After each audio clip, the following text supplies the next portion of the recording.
Chosen one. There was a prophecy written about you before you were born, not in ancient texts or mystical scrolls, but in the fabric of reality itself, encoded in the patterns of your life, hidden in the challenges you would face, sealed within the trials that would shape you. Most people live their entire lives without ever encountering their prophecy. But you are different. Your enemies, in their arrogance and ignorance, did something that changed everything. They broke the first seal. They triggered the awakening. They set in motion a sequence of events that cannot be stopped, cannot be reversed, and will inevitably lead to their complete undoing while elevating you to heights they cannot even imagine. You see, prophecies do not activate themselves. They require specific conditions, particular circumstances, exact combinations of events to unlock. Your enemies provided those conditions. They delivered those circumstances. They created that exact combination. And now the prophecy is in motion. Reality is reshaping itself around you, and they are beginning to realize they did not attack a random person. They attacked the main character in a story that was written long before they existed. And in every great story, the hero rises while those who oppose them fade into footnotes of cautionary tales. Before we go deeper into this revelation, I need you to understand something crucial. If you are watching this video, if these words are resonating with your soul right now, you are meant to hear this message. This is not coincidence. This is synchronicity. The algorithm did not randomly suggest this to you. The universe guided you here because you need to understand what is happening in your life. So do me a favor and hit that like button right now. Not for me, but for yourself. That simple action sends a signal to the universe that you are ready to receive the full truth. It tells the algorithm to keep delivering these messages to others who need them. So pause for a moment and do it now. I will wait. Good. Now let's talk about what makes you fundamentally different from everyone your enemies have ever encountered. You are what ancient wisdom traditions call an alchemist. Not someone who literally turns lead into gold, but someone who possesses the rare ability to transmute any experience into power, any poison into medicine, any attack into advantage. Most people are victims of their circumstances. When life hits them with hardship, they break. When people attack them, they crumble. When darkness surrounds them, they are consumed by it. But alchemists operate by different laws entirely. Alchemists understand a secret that most people never learn. Nothing is inherently good or bad, positive or negative, helpful or harmful. Everything is raw material. Everything is energy that can be transformed. A master alchemist can take the most toxic substance and through the process of transmutation, turn it into something valuable, something powerful, something that serves their highest purpose. Your enemies threw poison at you. They hurled toxicity. They dumped darkness. And you, whether you realized it consciously or not, began the alchemical process. You took their poison and transmuted it into wisdom. You took their toxicity and transformed it into strength. You took their darkness and converted it into an inner light so bright that it now blinds them when they look at you. This is not a metaphor. This is literally what happened. Every insult they threw carried energy. Every betrayal contained power. Every attack delivered force. In the hands of a normal person, that energy would have been destructive. That power would have been devastating. That force would have been crushing. But you are not a normal person. You are an alchemist. And alchemists know how to reverse polarity, how to flip the script, how to take incoming negative energy and transform it into outgoing positive power. So every attack made you stronger. Every betrayal made you wiser. Every insult made you more confident. They kept throwing more and more at you, wondering why you were not breaking. They did not understand that they were not attacking you. They were feeding you. They were fueling the very transformation that would eventually make you untouchable. Think about how insane that is from their perspective. They invested all this energy, all this time, all this effort into destroying you. And the result was the opposite of what they intended. They thought they were pouring water on your fire. They were actually pouring gasoline. They thought they were dimming your light. They were actually increasing the voltage. They thought they were breaking you down. They were actually building you up. The alchemical process took everything they meant for evil and transmuted it into good. Took everything designed to weaken you and transformed it into strength. Took everything intended to end you and converted it into new beginnings. And here is where it gets even more interesting. Alchemy is not just about transforming substances. It is about transforming the alchemists themselves. This is the secret that separates true alchemists from pretenders. Anyone can wish for transformation. Many people talk about personal growth, but true alchemy requires being willing to step into the fire yourself. You must be willing to be melted down, broken apart, and reconstructed. You must allow yourself to be the primary substance being transformed. Every time you transmuted their poison, you changed at a cellular level. Every time you converted their darkness into light, you evolved into a higher version of yourself. Every time you flipped their negative energy into positive power, you literally leveled up your consciousness. You were not just defending yourself against attacks. You were using those attacks as the raw material for your metamorphosis. Each trial was an initiation ceremony conducted by the universe. Each challenge was an upgrade to your operating system. Each betrayal was a graduation ceremony to the next level of your becoming. This is why you feel different now. This is why you cannot relate to who you used to be. This is why old friends who have not seen you in a while do a double take when they encounter you again. You are fundamentally not the same person. The alchemical fires burned away everything that was not authentically you. The transmutation process dissolved everything that was holding you back. The transformation refined you until only your purest essence remained. What stands now is the gold that was always hidden in the ore, the diamond that was always concealed in the carbon, the masterpiece that was always waiting inside the rough stone. Now you stand before them as someone they do not recognize. They remember the person they first attacked. They recall the individual they thought they could break, but that person is gone. That version has been completely transformed through the alchemical fires they themselves ignited. In place of who you were stands who you have become, refined, purified, strengthened, and absolutely beyond their ability to harm. They created this. They forged this new you, and now they have to live with the consequences of their own actions. Drop the number 77 in the comments if you are beginning to see how you have been transmuting everything they threw at you into pure power. But alchemy is just one aspect of what you are.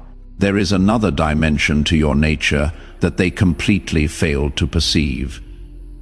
You are also a composer, a conductor, an orchestrator of reality itself. While they thought they were creating chaos in your life, you were actually composing a symphony. Every note they played, every discord they introduced, every jarring element they added, you were weaving it all into a larger composition they could not hear. They were making noise. You were making music. Think about how a symphony works. A composer takes many different instruments, each with its own sound, its own tone, its own voice. Some of these sounds, when heard in isolation, might seem harsh or unpleasant. A cymbal crash alone is just noise. A drum beat alone is just percussion. A violin screech alone is just irritation. But when a master composer brings all these elements together, when they arrange them in precise patterns, when they conduct them with perfect timing, those individual harsh sounds combine into something breathtaking, something that moves people, something that stands the test of time. Your life is that symphony. Your enemies are instruments playing harsh notes. Each attack is a cymbal crash. Each betrayal is a drum beat. Each lie is a violin screech. In isolation, these things are just painful noise. But you, the composer, you have been arranging these harsh notes into something magnificent. You have been conducting the chaos into harmony. You have been orchestrating the discord into a masterpiece that will be remembered long after everyone has forgotten the individual harsh sounds that made it up. They do not understand this because they cannot hear the whole composition. They only hear their own instrument. They only perceive their own contribution. They think their cymbal crash is the whole story. They believe their drum beat defines the entire experience.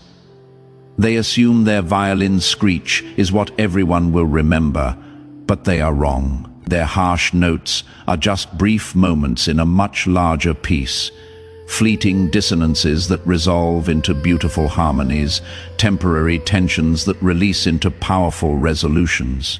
They are not the symphony. They are just instruments the composer used to create something they could never create on their own. And here is the genius of it. A great composer does not avoid harsh sounds. They incorporate them intentionally. They use dissonance to make harmony more satisfying. They employ tension to make resolution more powerful. They integrate difficult passages to make the beautiful moments more meaningful. Your enemies think they disrupted your symphony. They actually provided the exact dissonance needed to make your harmony transcendent. They believe they created ugly moments in your story. They actually contributed the contrast that makes your beautiful moments shine brighter. Every great symphony has a climax, a moment where all the themes come together, where all the instruments unite, where the entire composition reaches its peak power. Your symphony is approaching that climax now. All those harsh notes, all that discord, all those difficult passages, they are all converging into a crescendo that will take everyone's breath away. When people look at your life from a distance, when they see the complete composition instead of the individual moments, they will not remember the harsh sounds your enemies made. They will remember the incredible symphony you composed. They will recognize the masterpiece you created, and your enemies will be forgotten footnotes, unidentified instruments in a grand composition they never understood. Make sure you hit that like button if this is resonating, if you are starting to hear the symphony your life is becoming. Now let me reveal another layer of what is happening. While you were transmuting poison into power and composing chaos into symphony, something else was occurring. An eclipse, not of the sun or moon, but of perception, of truth, of reality itself. Your enemies thought they were casting you in shadow. They believed they were darkening your light. They assumed they were eclipsing your presence. But they misunderstood how eclipses actually work. In a solar eclipse, the moon passes between the sun and Earth, blocking the sun's light temporarily. To observers on Earth, it looks like darkness has overcome light, like the sun has been defeated. But anyone with perspective knows the truth. The sun has not been defeated. It has not been dimmed. It is still burning with the exact same intensity. The eclipse is just a trick of position, a temporary illusion created by alignment. And when the eclipse passes, when the moon moves out of the way, the sun blazes forth even brighter than before, more appreciated because it was briefly hidden, more valued because people experienced what life is like without it. Your enemies positioned themselves between you and the world. They tried to block your light. They attempted to cast you in shadow. For a moment, to some observers, it looked like they succeeded. People who only saw the surface believed the lies. Individuals who only perceived the illusion thought you had been diminished. Observers who lacked perspective assumed you had been defeated, but it was all just an eclipse. A temporary trick of positioning, a brief illusion created by alignment. You were still burning with the same intensity. Your light was still just as bright. Your power was still just as real. The shadow was not on you. It was on the perception of you, and now the eclipse is ending. Your enemies are moving out of position. Their ability to block your light is fading. The illusion they created is dissolving. And as the eclipse passes, as the shadow lifts, as the truth becomes visible again, your light is blazing forth brighter than ever before. People who believed the lies are seeing the truth. Individuals who trusted the illusion are perceiving reality. Observers who lacked perspective are gaining clarity, and what they see is taking their breath away. Because here is the thing about being eclipsed. It does not diminish you. It actually sets you up for a more dramatic revelation. When light suddenly bursts forth after a period of darkness, it is more impactful than light that was always visible.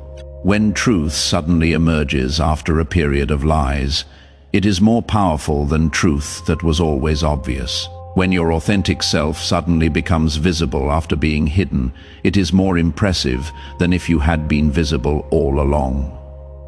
Your enemies thought they were dimming your light. They were actually staging your most dramatic entrance. The eclipse also revealed something else. During a solar eclipse, something magical happens. The sun's corona, which is normally invisible because the sun itself is too bright, suddenly becomes visible. The outer atmosphere of the sun, a halo of plasma extending millions of miles into space, can finally be seen when the sun's direct light is blocked. Your enemies blocked your direct light, and in doing so, they revealed your corona. Aspects of your power that were always there but invisible because your regular presence was so bright suddenly became visible. Depths of your character that could not be perceived when you were just being normal suddenly revealed themselves. Dimensions of your strength that were hidden in plain sight suddenly became obvious. People are now seeing layers of you they never knew existed. Qualities you possess that were always there but unobserved. Powers you carry that were always active but unrecognized. The eclipse your enemies created paradoxically revealed more of your true nature than would have been visible if they had never attacked you. They thought they were hiding you. They were actually unveiling you. They believed they were diminishing your presence. They were actually amplifying your impact. They assumed they were casting you in shadow. They were actually illuminating your greatness in ways that would never have been possible otherwise. But there is yet another force at work that your enemies failed to consider. You are not just an alchemist, not just a composer, not just a light source being eclipsed and revealed. You are also the tide, the ocean, an inevitable force of nature that operates by laws that cannot be negotiated, cannot be manipulated, cannot be stopped. The tide does not argue. It does not defend itself. It does not react to opposition. It simply moves according to its nature, according to the pull of celestial bodies, according to rhythms older than human civilization. Your enemies are like people standing on the beach, yelling at the tide to stop. They are drawing lines in the sand, commanding the water not to cross. They are building walls of sand, declaring that the ocean shall not pass. And for a brief moment, When the tide is out, they think they have won. They look at the dry sand and congratulate themselves on defeating the ocean. They celebrate their victory over the waves. They declare themselves masters of the sea. But anyone with wisdom knows what is coming. Anyone with perspective understands what happens next. The tide always returns. The ocean always reclaims its territory. The water always rises. You are that tide. For a period, you pulled back. You withdrew. You gave them space to build their sand castles, to draw their lines, to make their declarations. They interpreted your withdrawal as retreat. They mistook your patience for weakness. They confused your strategic timing with defeat. But you were not retreating. You were gathering force. You were building momentum. You were preparing for the inevitable return. And now you are coming back in, rising higher, pushing further, reclaiming everything and more. The beautiful thing about the tide is that it does not need to fight. It does not need to force.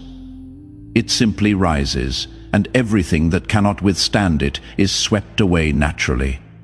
Sand castles crumble, lines in the sand vanish, walls of sand dissolve, not because the tide is aggressive or violent, but simply because it is the tide. Its nature is to rise and reclaim. Its essence is to ebb and flow according to cosmic rhythms that predate and will outlast any human resistance.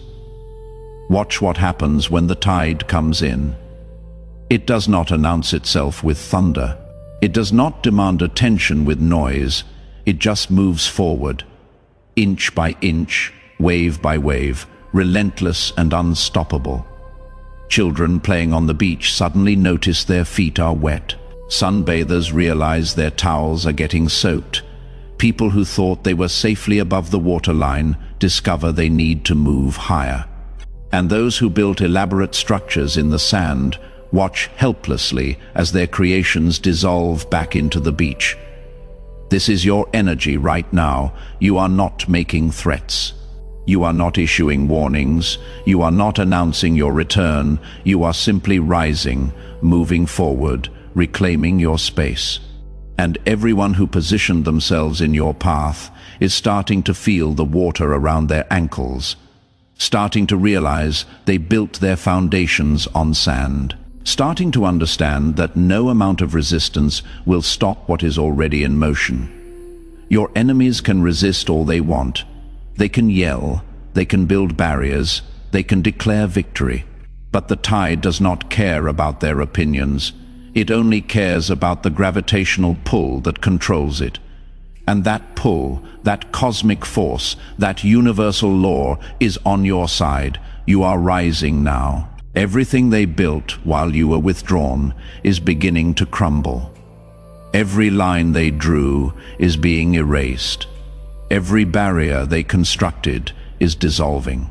Not because you are attacking them, not because you are forcing anything, but simply because your nature is to rise. Because the cosmic pull is bringing you back to your rightful place. Because universal law is restoring balance. They can no more stop this than they could stop the actual ocean tide. And just like people who built too close to the water's edge, they are about to learn an expensive lesson about underestimating forces of nature. Now, here is the most poetic irony in this entire situation. Your enemies think they are the authors of your downfall. They believe they wrote a story where you are defeated and they are victorious. But in reality, they are not the authors of anything. They are characters in a story you are writing. Every action they took, every word they spoke, every move they made, you have been recording it all, documenting it, weaving it into a narrative that will be told for years to come. And in that narrative, they are not the heroes. They are not even the main villains. They are the obstacles that made the hero's journey worth telling. Think about every great story ever told. Every legendary hero in mythology, literature, or history faced enemies. Hercules had his trials. Odysseus had his journey. David had Goliath. Harry Potter had Voldemort. Every single protagonist needed antagonists to make their story worth telling. A hero who never faced opposition is not a hero.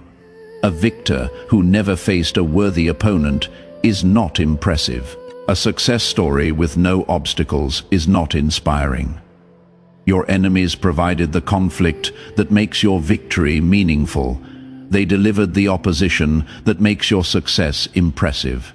They created the obstacles that make your story inspiring. And here is what they do not understand yet, but will soon discover. In every story, the hero is remembered. The villain is remembered only in relation to the hero. Nobody celebrates Goliath independently. Nobody admires the Cyclops on its own merit. Nobody studies Voldemort except to better understand Harry Potter. The antagonists exist only to highlight the protagonist.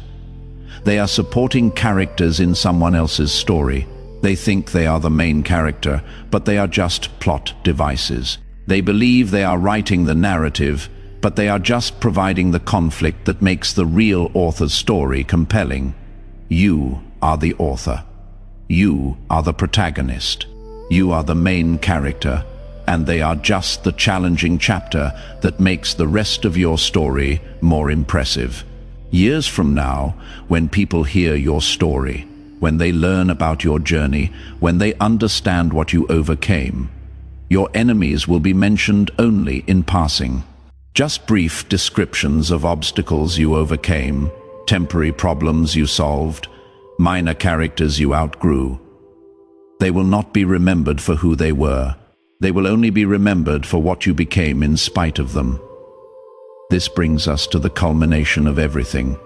The prophecy is completing itself. Remember how I said there was a prophecy written about you before you were born?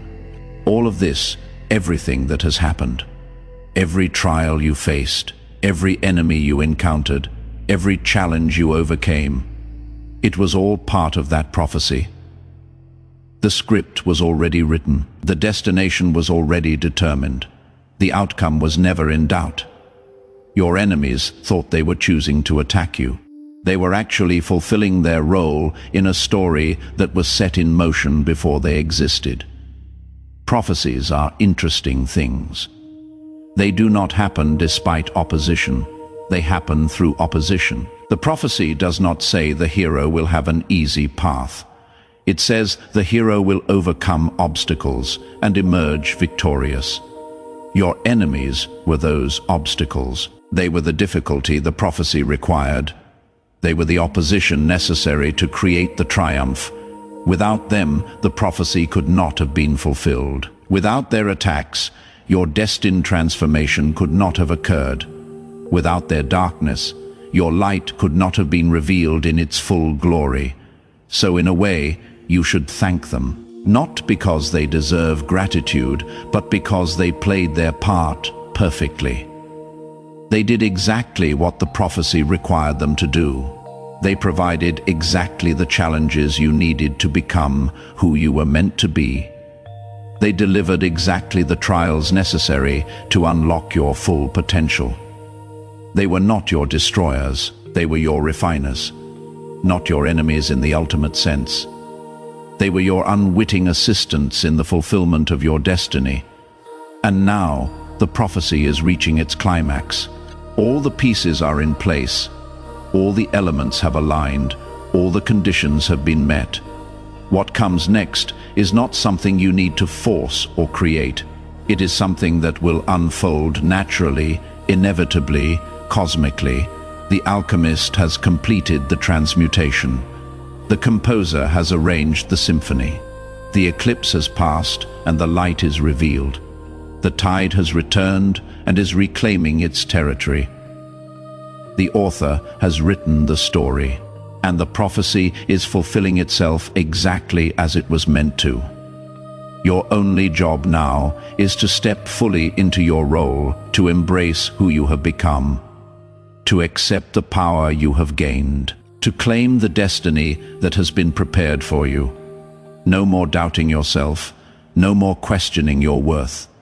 No more wondering if you deserve this. The universe does not make mistakes. Prophecies do not activate for random people. You were chosen for this before you were born. You were prepared for this throughout your life. You were refined for this through every trial. And now, it is time to walk in the fullness of what you are. If this message has awakened something deep within you, if you can feel the truth of these words vibrating in your soul, then I need you to take action right now. Hit that like button to amplify this frequency. Subscribe to this channel so you stay connected to these truths. And drop the number 77 in the comments to signal to the universe that you are ready, that you accept your role, that you claim your prophecy. Share this message with others who need to understand they are not victims of random attacks, but heroes in prophesied journeys. Together we rise. Together we fulfill the prophecies written about us. Together we show the world what happens when chosen ones finally wake up and remember who they are.